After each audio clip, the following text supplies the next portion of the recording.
आज ही Doubtnut app download करें। Doubtnut पर होगा अब आपके सभी मैथ्स, केमिस्ट्री, फिजिक्स और बायोलॉजी डाउट्स का सफाया। बस अपने क्वेश्चन की फोटो खींचो, उसे क्रॉप करो और तुरंत वीडियो सोल्यूशन पाओ। Download now. इस क्वेश्चन में हमें एक यूनिफॉर्म रॉड दिया गया है जो टू परपेंडिकुलर वॉल से इंक्लाइंड है। उस रॉड का दोनों एंड इन दोनों वॉल्स को टच कर रहा है। ठीक है, रॉड का मास और लेंथ हमें गिवन है और एट द मोमेंट हमें वेलोसिटीज उन दोनों एंड्स की दी हुई है। तो हमें इन ऑप्शंस में से कौन से करेक्ट ऑप्शन है वो बताना है। पहले दो ऑप्शन एंगुलर वेलोसिटी को लेके हैं, तीसरा option velocity of centre of mass है और चौथा टोटल काइनेटिक एनर्जी। ठीक है, तो इस क्वेश्चन में हम क्या करेंगे, सपोज ये हमारा रॉड हो गया, इसकी एक एंड है, उसकी वेलोसिटी 3 मीटर पर सेकंड है और दूसरे एंड की वेलोसिटी 4 मीटर पर सेकंड है। यहाँ पे हम इंस्टेंटेनियस एक्सिस ऑफ रोटेशन का यूज़ करेंगे। तो इंस्टेंटेनियस एक्सिस ऑफ रोटेशन हमारा क्या होता है, वो एक्सिस होता है जो कि किसी भी इंस्टेंट पे आप देखोगे तो उसके अबाउट इस रॉड के हर पॉइंट जो है वो रोटेट करते हुए दिखेंगे। ठीक है, तो इंस्टेंटेनियस एक्सिस ऑफ रोटेशन निकालने के लिए, उसका पोजीशन निकालने के लिए हम क्या करते हैं, हम जो भी वेलोसिटी वेक्टर्स हमें अगर दो पॉइंट मिल जाते हैं तो उनके वेलोसिटी वेक्टर से परपेंडिकुलर लाइन लेते हैं और वो जहाँ इंटरसेक्ट करता है वो वहाँ से हमारा इंस्टेंटेनियस एक्सिस ऑफ रोटेशन पास होता है। अभी हम ऐसा क्यों करते हैं, तो आप देखो अगर ये रोटेट कर रहा होगा इस पॉइंट के रिस्पेक्ट में, तो इस पॉइंट की एंगुलर वेलोसिटी जो है वो इस पोजीशन वेक्टर का, मतलब इस पॉइंट से जो पोजीशन वेक्टर गया उसके परपेंडिकुलर होगी। ठीक है, और ये इसका भी वेलोसिटी जो है इस एंड का वो भी इस पॉइंट से यहाँ तक जो भी पोजीशन वेक्टर गई होगी उसके परपेंडिकुलर होगी। तो दोनों अगर परपेंडिकुलर हैं तो आप वेलोसिटी से अगर परपेंडिकुलर लाइन खींचोगे तो जहाँ इंटरसेक्ट करेगी वहाँ हमें सेंटर ऑफ रोटेशन या एक्सिस ऑफ रोटेशन मिलेगा। अब सपोज ओमेगा हमने बोला एंगुलर वेलोसिटी है, तो ये L1 सपोज है और ये L2 है, तो हम क्या लिखेंगे, ओमेगा L1 कितना आ जाएगा 3, ओमेगा L2 4, तो L1 बाई L2 हमारा क्या आ जाएगा 3/4। तो यहाँ पे अगर ये थीटा है तो टेन थीटा हम क्या लिखेंगे L1 बाई L2 और वो कितना आ गया 3/4। तो यहाँ से थीटा की वैल्यू क्या आ गई 37 डिग्री, ये हो गया 53 डिग्री। तो L1 की वैल्यू क्या आ गई, ये रॉड सपोज ये Q और ये P है, तो PQ cos 53 डिग्री जो है वो L1 की वैल्यू आएगी और वो कितनी हो जाएगी, L1 इज इक्वल टू PQ की वैल्यू थी 0.25, cos 53 की वैल्यू 3/5। ठीक है, ये L1 आ गया। अब इसको ओमेगा से अगर हम मल्टीप्लाई कर दें तो 3 आ जाएगा, omega into 0.25 into 3/5 is equal to 3।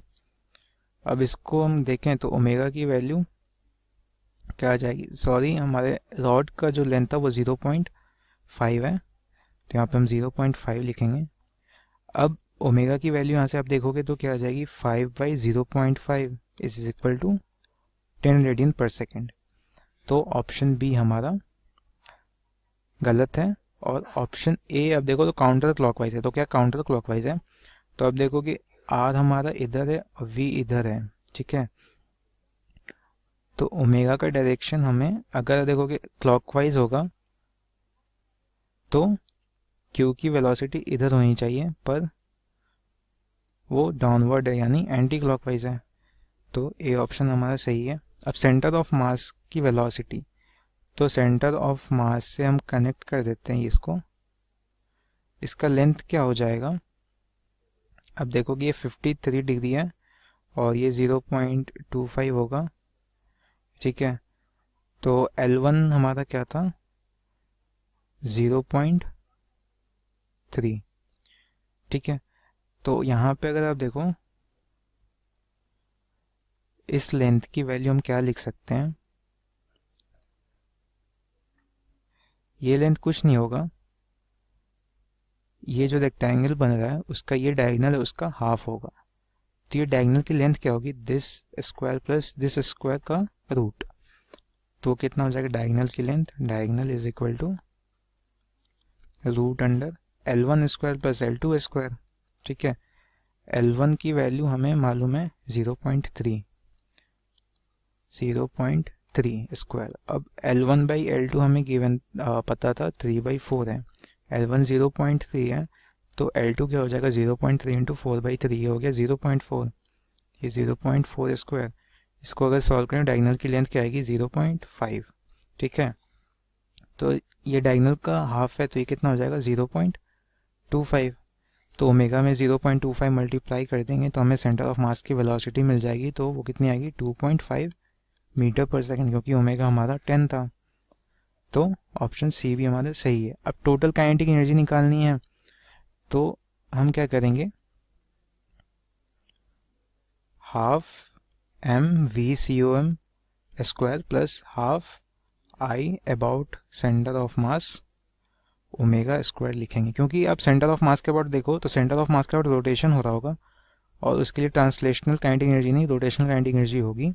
और फिर सेंटर ऑफ मास हमारा खुद मूव कर रहा है तो उसके रिस्पेक्ट में आप देखो, ग्राउंड के रिस्पेक्ट में आप देखोगे तो सेंटर ऑफ मास की कुछ वेलोसिटी होगी और ये ट्रांसलेशन काइनेटिक एनर्जी में कंट्रीब्यूट कर रही होगी, ठीक है। हाफ mv² क्या हो जाएगा हमारा, half mass of rod 2 kg है, 2 VCM है 2.5 इसका स्क्वायर, और हाफ ICM क्या हो जाएगा ml²/12 और ये ओमेगा स्क्वायर, ये हमारा क्या हो गया 2.5 स्क्वायर, और यहाँ पे हाफ मास 2 और L की वैल्यू 0.5 तो उसका स्क्वायर 0.25/12, ओमेगा की वैल्यू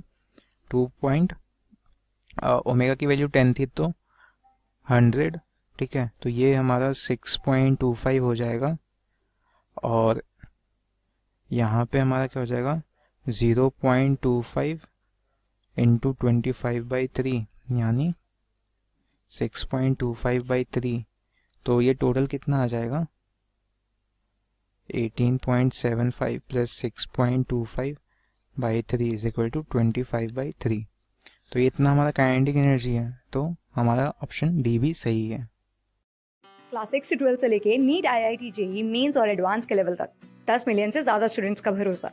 आज ही डाउनलोड करें डाउटनेट ऐप या व्हाट्सएप कीजिए अपने डाउट्स 8400 400 400 पर।